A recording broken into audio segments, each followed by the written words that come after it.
રાજુલાના ધારેશ્વર ગામ નજીક નગરપાલિકાની પાઇપલાઇન નાખવાની કામગીરી સામે ખેડૂત દ્વારા આંદોલન કરવામાં આવ્યું। ધારેશ્વર ગામ નજીક 13 ગામના મોટી સંખ્યામાં ખેડૂતો ત્યાં એકઠા થયા હતા। પાઇપલાઇન નાખવો મુદ્દે હાલ વિવાદ વકર્યો છે। રાજુલા જાફરાબાદ નગરપાલિકા માટે ધાતરવડી ડેમ 1 માંથી નવી પાઇપલાઇન નાખવાની કામગીરી સામે સ્થાનિક ખેડૂતોએ વિરોધ નોંધાવ્યો। આ આંદોલનમાં ખેડૂત આગેવાન રાજુભાઈ કરપડા ખાસ ઉપસ્થિત રહ્યા હતા। ધાતરવડી ડેમ 1 માંથી રાજુલા જાફરાબાદ નગરપાલિકાને પીવાનું પાણી મળી રહે છે। પાલિકાની નવી પાઇપલાઇન નાખવાની કામગીરી સામે ખેડૂતો દ્વારા ઉગ્ર વિરોધ નોંધાવવામાં આવ્યો। 5 દિવસનું તંત્રને રાજુ કરપડાએ અલ્ટિમેટમ આપ્યું। તેમાં સરકાર અને તંત્રને આડે હાથ લીધા। ખેડૂતો સાંકળથી બંધાઈ અને મોં પર પટ્ટી લગાડીને ખેડૂતો સભામાં પહોંચ્યા હતા।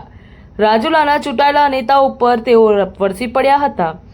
ખેડૂતોએ સભા પૂર્ણ કરી ખેડૂત સાથે રાજુ કરપડા ટ્રેક્ટર લઈને પ્રાંત કચેરી ખાતે પહોંચ્યા હતા। ખેડૂતોની માંગ હતી કે જૂની પાઇપલાઇનના મીટર મૂકવું, નવી પાઇપલાઇનમાં સરકારના નિયમ મુજબ 5 MLT પાણી આપવામાં આવશે સહિત તમામ માંગણીઓ સ્વીકારવાની કલેક્ટરને લેખિત બાંહેધરી આપતા આંદોલન સમેટાયું હતું। ખેડૂતોએ ખેડૂત આગેવાન રાજુ કરપડાનો આભાર વ્યક્ત કર્યો। આ સાથે જ પોલીસ દ્વારા પણ ચુસ્તપણે બંદોબસ્ત કરવામાં આવ્યો હતો। જો આવનારા 5 દિવસમાં ખેડૂતોની માંગણી નહીં સંતોષવામાં આવે તો ખેડૂત ભાજપના નેતાઓને ગામડાઓમાં નહીં પ્રવેશવા દે તેમજ તેવા બેનરો લગાવશે।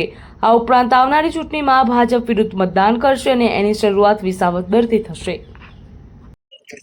આમ તો લાંબા સમયથી રાજુલા તાલુકાના ધાતરવડી ડેમ 1 માં જે રાજુલા અને જાફરાબાદના પીવાના પાણીના બહાના હેઠળ જે પાણી ચોરવાના પ્રયત્ન તંત્ર દ્વારા થઈ રહ્યા છે, જે ખરેખર ખેડૂતો માટેનો ડેમ બનેલો છે, જે ખરેખર ખેડૂતોને સિંચાઈ મળી રહે, ખેડૂતોનું ગુજરાન ચાલી રહે એ માટેનો જે ડેમ બની રહ્યો, ડેમમાંથી ભૂતકાળમાં એક લાઈન નાખી અને પાણી લેવાના પ્રયત્ન થયા।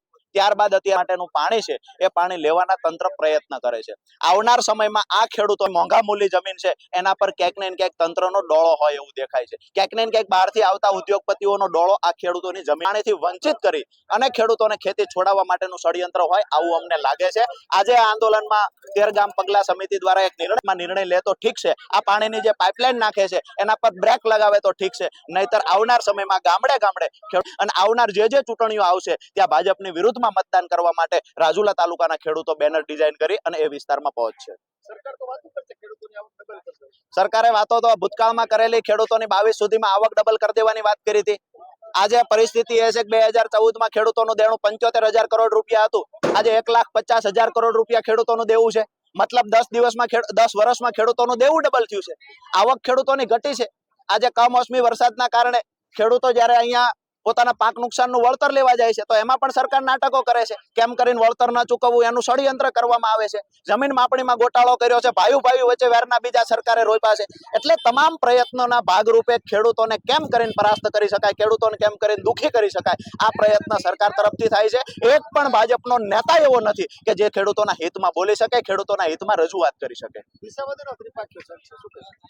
આજની જે વાત છે તો અમે ખેડૂતોના મુદ્દે આજે લડવા આવ્યા છીએ, ખેડૂતોના મુદ્દે આજે બોલવા આવ્યા છીએ અને ધાતરવડી ડેમમાંથી જે પાણી લઈ જવાના પ્રયત્ન થાય છે તો એ મુદ્દે ખેડૂતોના હિતમાં લડાઈ લડવા આવ્યા છીએ। આજે હું રાજુ કરપ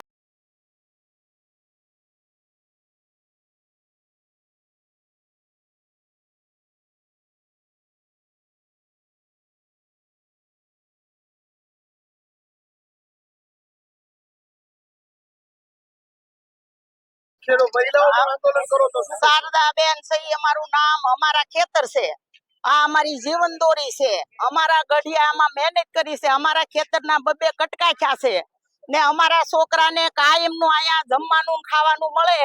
બાજરો ને ઝાડનો હોય તો ખાઈ હું એમાં અહીંયા સરકાર આડો પગ કરીને લઈ જાય છે। અમારી મહેનતનું ને હકનું કરેલું અમને ખાવા દેતા નથી ને અમે આજે નહીં દઈ કાલે નહીં દઈ પાણી દેવું જ નહીં। તોય નહીં દઈ પ્રાણી હું કામ પાણી લઈ જાય? અમારું પાણી છે ને એને કાંઈ એમાં કર્યું છે, કાંઈ દીધું છે? આદિ લગ્નનો ખર્ચો દીધો છે, કોઈને ખવડાવ્યું છે? અમે તો આમાં બાવા સાધુને દઈ, કોકને પૂન કરી, એમાંથી આડો પગ કરીને લઈ જવું છે? અમે કાંઈ બાંધીને સોરીને તો નથી કર્યું। અમારા ખેતર કપાણા ને અમારા ખેતરમાં ડેમ છે।